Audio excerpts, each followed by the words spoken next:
साथियों, जय भीम। जय भारत, जय संविधान, जय मंडल, जय जोहार, जय लोकतंत्र, जय विज्ञान, जय जवान, जय किसान।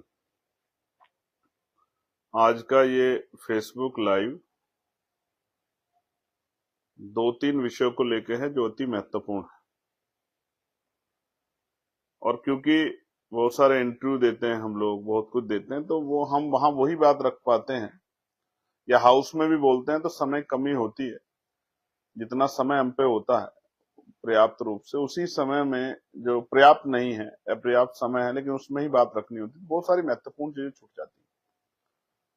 मैंने ये तय किया है कि अब हम लोग शेड्यूल बनाएंगे, हर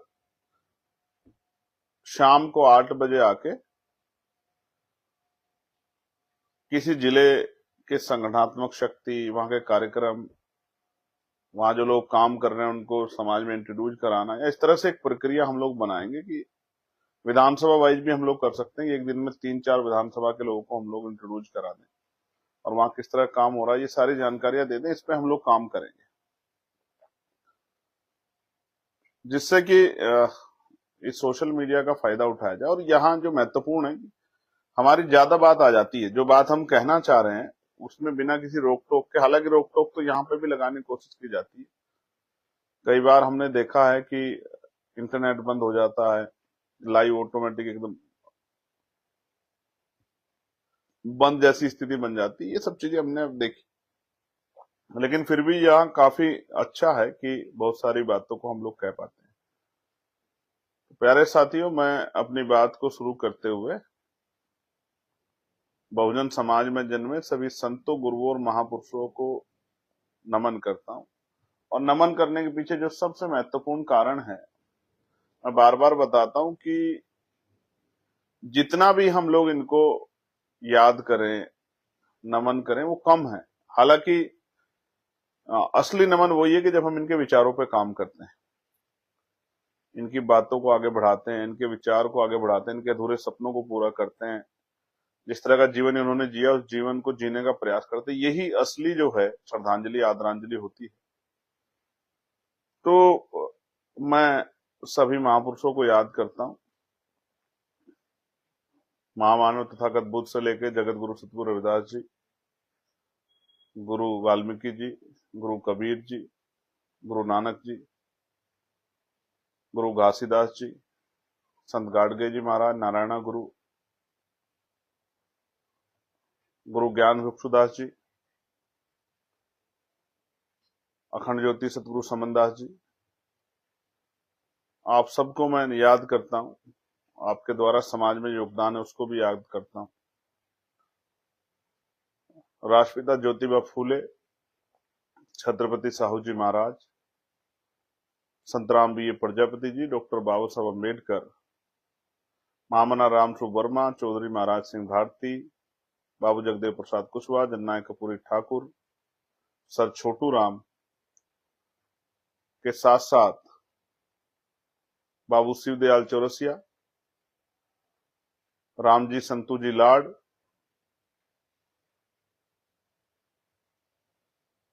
उनके साथ साथ ब्रह्मानंद लोधी जी, मान्यवर दीनाबाना वाल्मीकि जी, मान्यवर काशीराम साहब, मां रमाबाई, मां सावित्रीबाई फूले, मां फातिमा शेख, मां झलकारी बाई, मां अवंतिका बाई लोधी, मां इल्याबाई होलकर, तमाम वीरांगनाओं को, मां फूलन देवी, तमाम वीरांगनाओं को भी मैं याद करता हूं, उनको अपने श्रद्धा के सुमन अर्पित करता हूं। और देश के आजादी में बलिदान देने वाले सभी शहीदों को भी, क्रांतिकारी भाइयों को, कोतवाल धन सिंह गुर्जर से लेकर तमाम हमारे शहीद आजम सरदार भगत सिंह, उधम सिंह जी, सरदार करतार सिंह सराभा जी, तमाम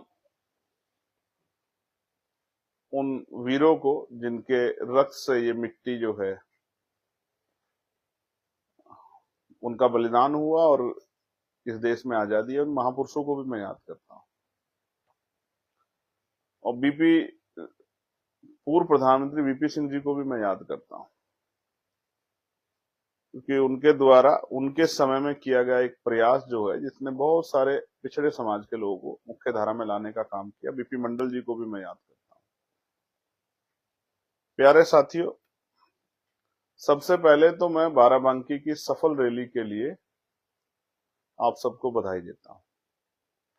उत्तर प्रदेश की पूरी टीम जिन्होंने वहां देखरेख की, वॉलंटियर फोर्स के हमारी भाई और बहन, मैंने बहनों को भी देखा वॉलंटियर काम करते हुए, उन बहनों को बधाई देता हूं। वो मुझे सुन रही होंगी या सुनेंगी बाद में। उन भाइयों को बधाई देता हूं जो गर्मी में पसीने पसीने होकर खड़े थे। टेंट उड़ गया था, रात में आंधी आई और टेंट उड़ गया था, और सुबह मुझे बात बताई गई कि, और मुझे वीडियो दिखाई गई कि हालत बड़े खराब है, लेकिन टेंट के बाहर, टेंट के अंदर जो माताएं, बुजुर्ग, अभिभावक के रूप में जो नौजवान साथी थे वो तो थे, लेकिन जो माताएं और नौजवान साथी धूप में खड़े होकर सुन रहे थे,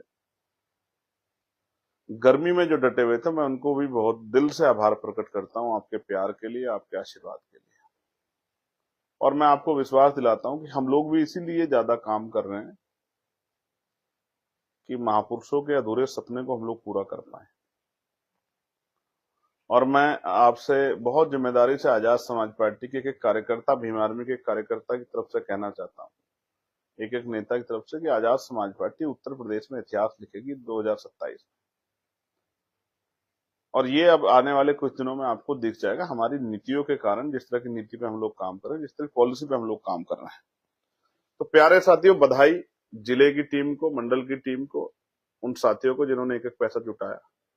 एक मेरा आग्रह रहेगा, हालांकि इसकी आलोचना भी होगी इस बातों से, मगर मुझे बहुत फर्क नहीं पड़ता है।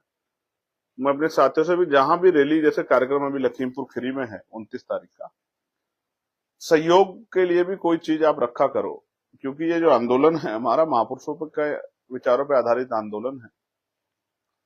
तो एक वोट के साथ एक नोट की अपील भी क्या करो, दल चलाने के लिए सहयोग की जरूरत है। कई चीजें सहयोग कमी में नहीं हो पाती। मैं आपसे आग्रह करूंगा, जितने साथी आते हैं, कि वो थोड़ा थोड़ा सहयोग भी आंदोलन में किया करो, जिससे कि हम आंदोलन को तेजी से आगे बढ़ा पाए। और इसको इस तरह आप समझिए कि आज की जो सरकार है, उन पे आरोप है कि कॉर्पोरेट सेक्टर के लोग, पूंजीपति लोग, उनको आंदोलन के लिए पैसा देते हैं, आंदोलन कामयाब करने के लिए। लेकिन उन पे ये भी आरोप है कि उस आंदोलन को कामयाब करने के लिए जिनसे पैसा लेते हैं उनके लिए काम करते हैं, और उसमें आम जनता का अहित होता है। अगर हम लोग भी कॉर्पोरेट सेक्टर के लोगों से पैसा अगर हम लोग लेने लग जाएंगे, उनका काम करने लग जाएंगे, तो इससे हम लोग अपने लोगों का काम नहीं कर पाएंगे। इस पे हमारे नायक मान्यवर काशीराम साहब कहते हैं, जो सहारा देगा वो इशारा भी देगा। तो अपने लोगों से सहारा लो, उनके इशारे पे काम करो। बहुजन समाज के लोग अगर गुलामी से आजादी चाहते हैं, तो चाहे तो वो 1 रुपया रोज भी अपने घर में इकट्ठा कर सकते हैं। कुछ सामान लेके आए, 1 रुपया बचा, उसको रख लिया, इस नाम से लिख के किसी गुल्लक में, किसी बॉक्स में, किसी बैग में, कि भाई ये पैसा आजादी के लिए चंद्रशेखर आजाद भाई को देना, आजाद समाज पार्टी काशीराम को पहुंचाना है। और जब भी आपको समय लगे, पास के कार्यालय में जाके जमा करा दो। इसलिए ये मांग मेरी आपसे थी, और मैं साथियों से भी कहूंगा कि भाई इस बात को क्या करो। हम कोई धन्ना सेठू की औलाद, कहां से लाएंगे पैसा आंदोलन कामयाब करने के लिए। दूसरा, क्योंकि मैं वर्तमान के हालात पर चर्चा के लिए कर रहा था, हम बहुजन समाज का आंदोलन चला रहा था, एक बहुत महत्वपूर्ण बात, जो हाईकोर्ट का ऑर्डर आया, हुआ ऐसा कि मैं नजीबाबाद में था लोकसभा चुनाव जीतने के बाद। मैंने एक बात कही कि भाई जब 8-10 दिन कावड़ का त्योहार होता है और सड़कें पूरी फुल हो जाती हैं और कई तरह की परेशानियों का सामना एम्बुलेंस को भी, सरकारी गाड़ियों को भी, प्राइवेट व्हीकल्स को भी करना पड़ता है, बच्चों को भी, छात्र छात्रा को भी करना पड़ता है, तो 5 मिनट जब नमाज का समय आता है ईद का, तो उसको 5 मिनट मिल जाए तो कोई बुराई तो नहीं। बड़ी आलोचना हुई कि देखिए चंद्रशेखर कैसी बात कर रहे हैं, तमाम मीडिया ने उल्टा सीधी बातें चलाई, क्योंकि मीडिया काम तो ये उसको उस तरह से जो है समाज में पैदा करना कि हम बंटवारे की वो कर रहे हैं। लेकिन ये बात बंटवारे की नहीं थी, ये बात थी बराबरी की, कि सरकार अगर सबकी है और सरकार अगर संविधान के अनुरूप कार्य कर रही है, तो सबको बराबर का अधिकार मिलना चाहिए। धार्मिक उपासना की स्वतंत्रता है, देश में आर्टिकल 25, 26, 27, 28 है, तो सभी को अपने धर्म को पालन करने का अधिकार मिलना चाहिए। उसके लिए उस तरह के पर्याप्त अवसर और सुविधाएं मिलनी चाहिए। तो जो बात मैंने कही उस समय तो तमाम आलोचना होती है, हालांकि आलोचना से मुझे क्या फर्क पड़ना, मैं तो सच कहूंगा, मुझे क्या फर्क पड़ता है आलोचना से। लेकिन हुआ ये कि अभी 3-4 दिन पहले हाईकोर्ट इलाहाबाद का एक ऑर्डर आया, जिसमें हुआ ये कि एक मस्जिद में कुछ लोगों ने नमाज पढ़ी थी एक घर पे, और उसके ऊपर मुकदमा करके उनको जेल भेज दिया था, और फिर वो कोर्ट गए। तो कोर्ट ने बड़ा शानदार ऑर्डर देते हुए कहा कि भाई किसी के व्यक्तिगत जमीन पर अगर कोई अपना धार्मिक आयोजन कर रहा था, आप कौन है उनसे परमिशन के लिए कहने वाले या उनसे सवाल करने वाले? आप कौन है उन पर कार्रवाई करने वाले? अधिकारियों से पूछा, डांट लगाई, और यहां तक कह दिया कि अगर आप संभल में तो धर्म का पालन नहीं करा सकते तो एसएसपी डीएम कहा कि आप ट्रांसफर ले लो किसी दूसरे जिले में, या नौकरियां छोड़ दो। इस तरह की सख्त टिप्पणी की हाईकोर्ट। मैंने उसको पढ़ा, और पढ़ा तो मुझे एहसास हुआ कि जिस बात को मैं कह रहा था as a lawyer, as a संविधान पालन करने वाला था, एक भारतीय नागरिक होने के नाते और एक जनप्रतिनिधि होने के नाते भी, मतलब बराबरी की बात जब मैं कर रहा था, तो जब मेरे ऊपर तो आलोचना, तो मैं तो देखूं उन लोगों की हिम्मत, वो हाईकोर्ट पे आलोचना करे, हाईकोर्ट के खिलाफ आंदोलन करे, जो मेरे खिलाफ इस तरह की बातें कर रहे थे। मैं जो बात कहता हूं वो कानून के दायरे में कहता हूं, संविधान सम्मत कहता हूं, बहुत जिम्मेदारी से कहता हूं, क्योंकि मैं जो बात कह रहा हूं हमारे लोगों पे उसका असर होता है। हमारे इतने जो लाखों लोग हैं, करोड़ों लोग जो जुड़े हुए, वो उसको फॉलो करते हैं। इसलिए मैं बहुत बात को गंभीरता से कहता हूं, बड़ी समझदारी से कहता हूं, और इस बात को समझते हुए कहता हूं कि संविधान के मूल्य क्या है, संविधान को बनाने वाले लोग, संविधान की जो भावना है, इस विषय पे संविधान की भावना क्या है। तो कोर्ट ने बड़ी सख्त टिप्पणी की कि आप संख्या नहीं तय कर सकते हो, ठीक है, आप जो है उनको जबरन नमाज पढ़ने से मना नहीं कर सकते हो। तो सवाल ये है, एक तरफ देखिए, मैं बिल्कुल जो बात करूंगा वो संवैधानिक दायरे में करूंगा, और जो बात करूंगा, हालांकि आप आलोचना करें या समर्थन करें, मुझे इस बात से फर्क नहीं पड़ता, लेकिन जो बात कहूंगा वो न्याय की कहूंगा, मानवतावादी बात कहूंगा, इंसानियत की बात करूंगा, ठीक है, इसके राजनीतिक वोट का नफा नुकसान की चिंता नहीं करते हुए।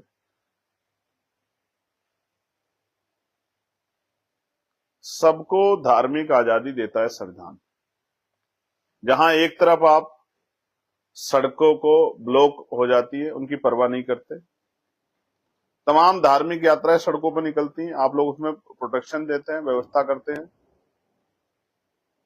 आप उससे भी आगे बढ़ के पुलिस ड्यूटियां लगाते हैं, फूल बरसाते हैं, तमाम तरह की प्रयास करते हैं कि भाई कार्यक्रम शांति प्रिय हो, सुविधाएं मिले। अधिकारी जाके पैर दबाते हैं, तेल मालिश करते हैं, बढ़िया खाने की व्यवस्था कराते हैं, सब चीजें कराते हैं, यानी कि पूरी सुविधाएं कराते हैं। बड़े बड़े नेता फूल बरसाते हैं। तो ये एक तरफ इतना प्यार और दूसरी तरफ इतनी नफरत क्यों कि आप कह रहे हैं कि 1 इंच पैर मत बाहर रख देना, वरना रेल बना देंगे, ये कर देंगे, वो कर देंगे। अधिकारी जो है वो भाषा बोल रहे हैं भाजपा नेताओं जैसे। और ये जो मैं समझता हूं ना कि ये कैसे क्यों हो रहा है, इसके पीछे मुझे एक कारण नजर आता है कि मुख्यमंत्री जी का आदेश है। कौन मुख्यमंत्री? ढोंगी मुख्यमंत्री, ढोंगी आदित्यनाथ जी। मैं इनको ढोंगी क्यों बोल रहा हूं? इसलिए बोल रहा हूं क्योंकि वो ढोंग रचते हैं। वो कहते हैं कि भाई साहब मैं तो संन्यास लिया हुआ व्यक्ति हूं। हालांकि व्यक्तिगत आलोचना करने का मुझे अधिकार नहीं, मैं करना चाहता, लेकिन क्योंकि आप प्रदेश के मुख्यमंत्री हैं तो आपका फर्ज ये बैठता है कि संविधान के अकॉर्डिंग आपका भाव सबके प्रति अच्छा होना चाहिए, सबके प्रति आपका एक ही तरह का रुख होना चाहिए, और जो चाहे वो बजट हो, पैसा हो, वो सभी के लिए बराबर तरह से खर्च हो, और वो जो न्याय हो सबके लिए बराबर हो। लेकिन मैं यहाँ ये बात शेड्यूल कास्ट, शेड्यूल ट्राइब और बैकवर्ड के लोगों को भी कहना चाहता हूँ। अभी रविदास जयंती का कार्यक्रम हुआ, कोई परमिशन नहीं दी गई, नहीं, एक परमिशन पे तो बवाल हो गया। जो पुलिस ने पहले एडमिनिस्ट्रेशन ने परमिशन दे दी और बाद में उसको कैंसिल कर दी किसी शिकायत पे। तो अगर आपको कैंसिल करनी थी किसी शिकायत पे तो आपने दी क्यों? आपने इस तरह की स्थिति क्यों पैदा की? आपने पहले जांच क्यों नहीं कराई? अधिकारियों को कोई जवाब नहीं है। तो मैंने नोटिस किया कि ढोंगी मुख्यमंत्री जी ने आदेश दिए, इसकी वजह से पुलिस मजबूरी में कर रही है।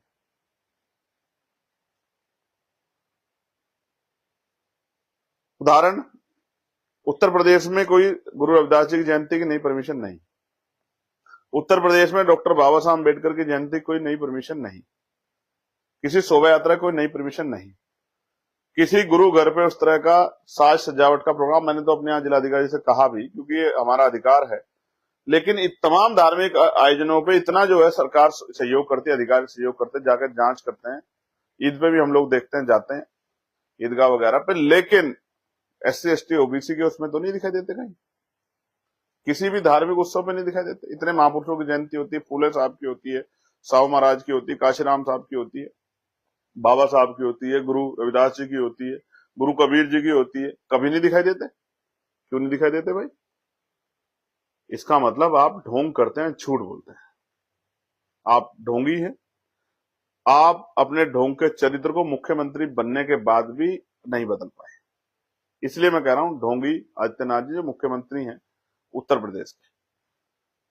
प्यारे साथियों, मैंने कहा ना, मैं कोई भी बात हवा में नहीं कहता हूं। मैंने इस कोर्ट का आपको ऑर्डर का वो दिया जिसके आधार पे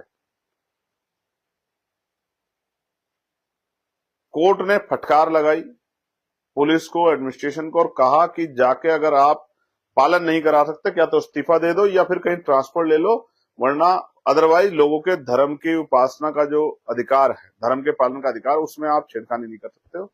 ये एक बहुत बड़ा तमाचा है पूरी सरकार को, उनकी पॉलिसी को। और अधिकारी बेचारे तो मजबूर हैं, पुलिस के और एडमिनिस्ट्रेशन के, सरकार के हिसाब से उनको काम करना, जो सरकार चाहती है वो काम करना, वो तो बेचारे मजबूर है।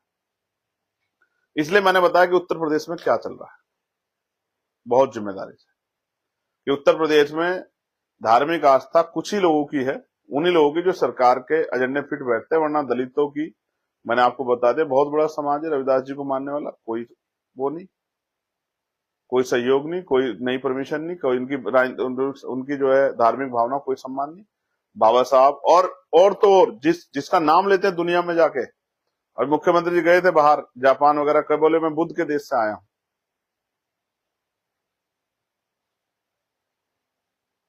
I am come from land of Buddha.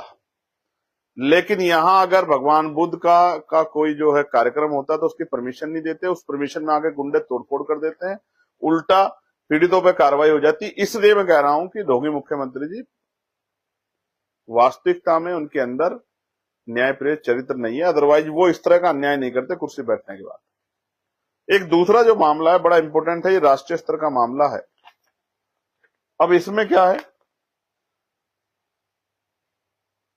जो केंद्र की हमारी सरकार है, जिसमें मोदी जी प्राइम मिनिस्टर हैं, जो कहते हैं कि मैंने कभी बयान नहीं दिया, जबकि हालांकि उन्होंने मंगलसूत्र और ये वो पता नहीं क्या क्या बयान दिए, कुछ छिपा हुआ नहीं है। लेकिन मैं आपको पढ़ के सुना रहा हूं।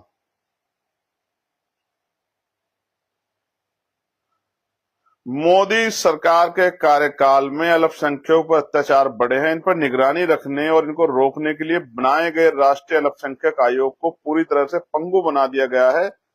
नरेंद्र मोदी जी के प्रधानमंत्री बनने के बाद राष्ट्रीय अल्पसंख्यक आयोग NCM की रिपोर्ट संसद में पेश नहीं की जा रही। दिल्ली हाईकोर्ट ने भी सरकार की लापरवाही पर सवाल उठाया। क्या दोहरा मापदंड नहीं, विदेशी रिपोर्ट ठुकराओ लेकिन अल्पसंख्यक संस्थाओं को अंधेरे में रखो। और नारा क्या दिया, सबका साथ सबका विकास। इसलिए मैं आपको कह रहा हूं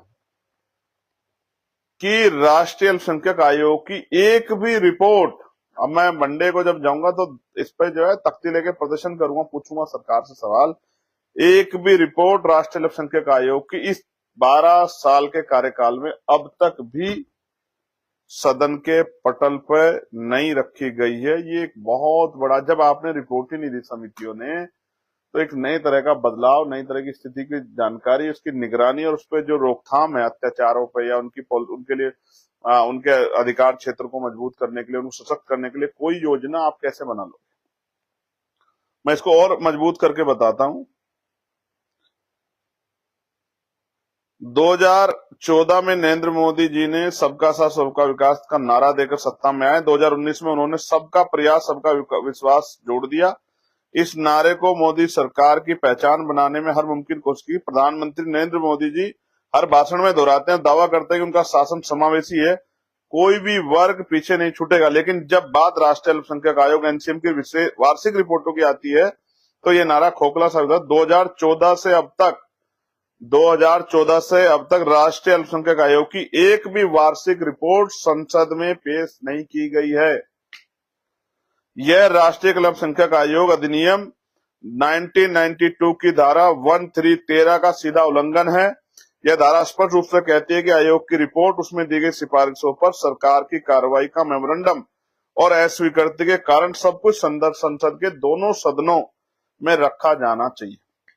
लापरवाही या अल्पसंख्यकों की अनदेखी, यह सिर्फ प्रशासनिक लापरवाही नहीं बल्कि धार्मिक अल्पसंख्यकों, मुसलमानों, ईसाई, सिखों, बौद्धिस्टों, जैनों की और पारसियों के संवैधानिक अधिकारों पर पूरी तरह से उदासीनता है।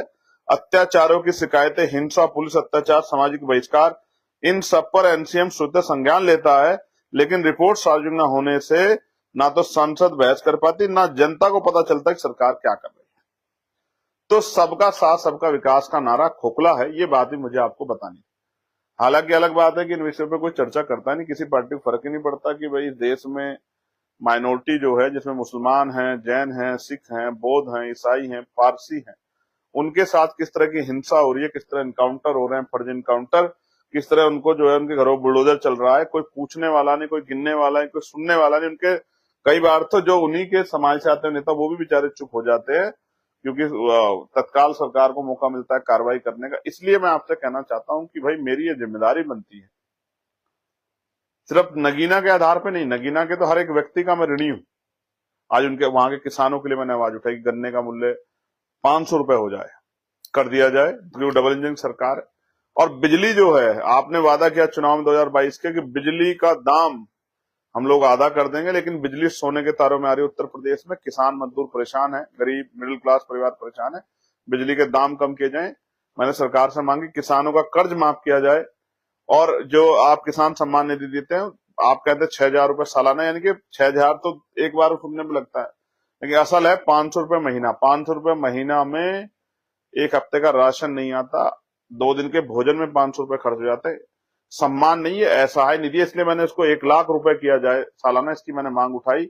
और गन्ने के दाम के साथ गन्ने के जो गन्ना हम डालते हैं मील में, उसका पैसा 14 दिन के अंदर आ जाए। और ये सारी मांगे, और जो हमारे यहाँ की जर्जर नहरें नगीना की, उनकी भी मांग मैंने उठाई, उनका ध्यान रखा जाए, उन पर वो काम किया जाए।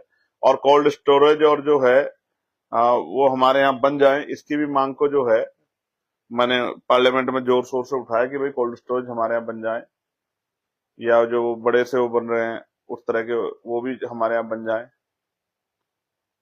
ठीक है, गोदाम।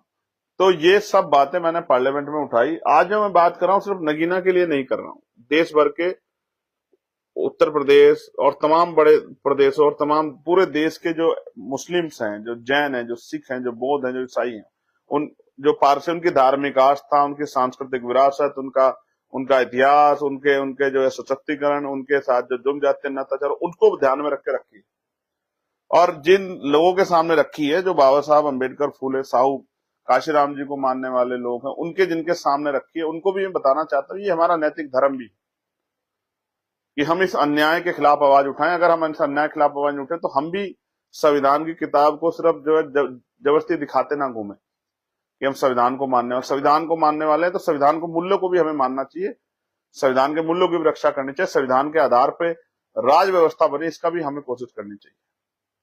मैंने जितनी बातें कही, मैं आपसे आग्रह करूंगा, वास्तविकता में अगर आप मुझे सुनते हैं, मुझे मानते हैं, मुझसे प्यार करते हैं, तो मेरी बातों को जन जन तक पहुंचाने का काम भी आप करो कि किस तरह से इस कम समय में, जो कम समय वहां मिलता है लड़ने के बाद, उसमें मैं किस तरह से देश भर के इशू को, देश के SC ST OBC माइनॉरिटी, महिला, किसान, नौजवान, बेरोजगार, सबके विषयों को मैं उठाने की कोशिश करता हूं, उनकी समस्याओं के हल के लिए। नगीना के विषय को, देश भर के किसानों के विषय को मैंने आज जब शुरू किया तो किसानों को श्रद्धांजलि दी जो शहीद हुए, अपनी स्पीच उनको समर्पित कर दी। मैं इसलिए आपसे कह रहा हूं, मेरे नौजवान साथियों, युवा साथियों, प्यारे नेताओं, हमारी पार्टी के, हमारे संगठन के नेताओं, मैं आपसे कह रहा हूं मेरी बात को सुना करो, इसको जमीन पे ले जाकर लोगों के बीच में रखा करो। तमाम लोग आएंगे ददर की बात करने, तमाम राजनीतिक दल की बात करेंगे, वोट की बात करेंगे, लेकिन जो मुद्दे जिनसे लोग, जनता को दिक्कत है, आलू के दाम की मैंने बात की, आज आलू का दाम, आलू के किसानों को नहीं मिल रहा पर्याप्त दाम, जो उचित दाम मिलना चाहिए। मैं पानी की समस्या के लिए बात की, तो मैं ये बात आपको इसलिए कह रहा हूं, जैसे एक समस्या और है, नोएडा में सफाई कर्मचारियों के नेता नोएडा अथॉरिटी पर अपनी मांग को लेकर शांतिपूर्ण धरना दे रहे थे, मगर गौतम बुद्ध नगर पुलिस ने जबरन उन्हें जेल में भेज दिया। उन सबकी मांगे मानी जाए। गौतम बुद्ध नगर में जो सफाई कर्मचारी नेता है वो नोएडा अथॉरिटी पे अपनी मांगों को लेकर शांतिपूर्ण धरना कर रहे थे और नोएडा पुलिस ने उनको उठा के जेल में भेज दिया। कुछ लोग छूट गए, कुछ लोग जेल में हैं। उनकी सारी मांगों पे सुनवाई होनी चाहिए। ये मांग भी जो है आज हमारे संज्ञान में आई और मैं आपके इस लाइव के माध्यम से आपको रख रहा हूँ। और मैं जो यूट्यूब भाई जो तमाम साथी जो है वो करते हैं, मैं उनसे भी कहूंगा कि इस विषय की गंभीरता को समझते हुए आप जरूर जो है इस पे अपनी वीडियोज बनाएं, जिससे कि भाई ये मेरी जो मांगे हैं ये सरकार तक पहुंचे। मेन स्ट्रीम मीडिया दिखाए आप तो दिखा दो भाई, आपका धन्यवाद कर देंगे हम लोग, हालांकि हम तो करते ही हैं। इसलिए मैं आपसे मेरे साथियों ये बात मुझे कहते हुए बड़ी तकलीफ है कि जिस तरह के आज के हालात हैं, और क्योंकि अभी ईद आ गई है, अभी 1-2 दिन बाद ईद का त्योहार आएगा, तो आप देखना किस तरह का जो है माहौल बनाया जाएगा कि आप 5 मिनट ये नहीं कर सकते, आप 10 मिनट वो नहीं कर सकते, और डंडा दिखाया जाएगा और सब चीजें की जाएगी, क्योंकि सरकार जिस विचार की होती है उसको खुश करने के लिए, और क्योंकि वो ये महसूस करते हैं कोई बोलने वाला तो है नहीं यार इनके पक्ष में, कोई बोलने वाला, तो जितना तो दबा सकते हो दबा दो। कहा गया ना, अन्याय करने वाले से अन्याय सहने वाला ज्यादा दोषी होते। हम लोग अन्याय नहीं सह सकते, इसलिए हम लोग आवाज उठाते हैं अन्याय के खिलाफ, और जहां जो भी अपराध होता है अपराध के खिलाफ भी आवाज उठाते हैं। मैं इसलिए बात मैंने आपके सामने रखी कि मेरा दायित्व है आपको जगाना, आपको समझाना। और 29 तारीख का कार्यक्रम लखीमपुर खीरी में, वहां आपसे मुलाकात होगी और इन सभी विषयों पर मैं वहां भी चर्चा करूंगा। और मैं उत्तर प्रदेश के साथ देश भर के नौजवानों से कहना चाहता हूं कि अगर आप वास्तविकता बेरोजगारी और तमाम समस्या परेशान, तो आइए आजाद समाज पार्टी के साथ जुड़ जाइए।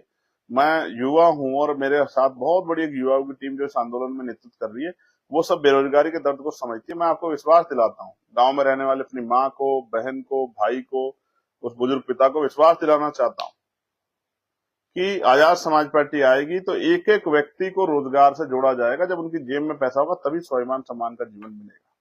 सामाजिक परिवर्तन, आर्थिक मुक्ति का आंदोलन हम लोग संकल्प लिया हमने 15 मार्च को अभी बाराबंकी में 2026 में कि हम वो पूरा करेंगे, महापुरुषों का अधूरा सपना पूरा करेंगे।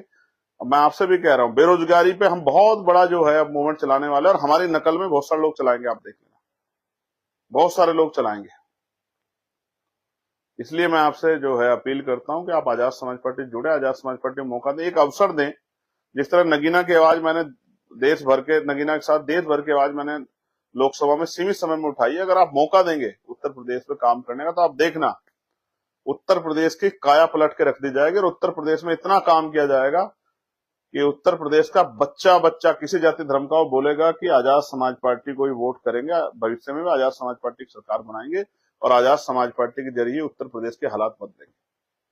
चाहे वो मेरठ की समस्या हो कि मेरठ में हाईकोर्ट की बेंच बने, इन तमाम मांगों को लेके, जैसे रेलवे की मांगे हम लोगों ने उठाई, लगातार हमारा संघर्ष रहेगा। अभी तो हम लोग सत्ता में नहीं, इसलिए मांगे उठा रहे हैं, सत्ता में होंगे तो कर देंगे धड़ाधड़, जितना बैकलॉग है तत्काल भर देंगे, पहली कैबिनेट में दे देंगे लाखों नौजवानों को रोजगार। मैंने 3 लाख रोजगार रेलवे में खाली पड़ी है बैकलॉग, मंत्री जो जवाब देते 1,42,000 दे रहे, लेकिन 1,42,000 देने के बाद भी 1,58,000 बाकी रहेंगी, उनको भी लड़ लड़ के दिलवाने काम करेंगे।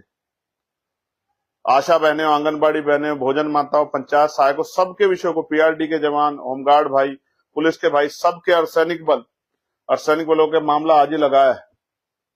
उनके साथ जो दोहरा व्यवहार हो रहा है, उनको प्रमोशन नहीं मिल रहा है, उनको पुरानी पेंशन नहीं मिल रही। इन सब चीजों, पुरानी पेंशन के मामले को, प्रमोशन में रिजर्वेशन SC ST OBC कर्मचारियों के लिए जिस तरह का अन्याय कर्मचारी सह रहे हैं, दफ्तरों में भेदभाव हो रहा है और उनको प्रमोशन नहीं मिल रहा है, लीव नहीं मिल रही, ट्रांसफर की समस्या है, इन सब विषयों को फोकस करके इन पे काम करेंगे। लेकिन तब उसके लिए आपको भी एक कदम आगे बढ़ाना पड़ेगा, आर्थिक सहयोग भी करना पड़ेगा और राजनीतिक शक्ति भी देनी पड़ेगी। मैं आपका भाई चंद्रशेखर आजाद, और आपने क्या सीखा, किस तरह का आपका रिस्पॉन्स है, इस बात को आप लेके जाएंगे नहीं जाएंगे इधर उधर की, भाई हम लोग संवैधानिक लोग हैं, इधर उधर की बातें ना करके मुख्य मुद्दों पर लोगों के बीच जाकर चर्चा करेंगे, तो शायद हमारी बात 23 लोगों के बीच में जाएगी। ऐसा मेरा विश्वास है। बहुत बहुत धन्यवाद। जय भीम, जय भारत, जय संविधान, जय मंडल, जय जोहार, जय लोकतंत्र, जय विज्ञान, जय जवान, जय किसान। आप सबके लिए मंगल कामनाएं, आप सबको बधाई, धन्यवाद।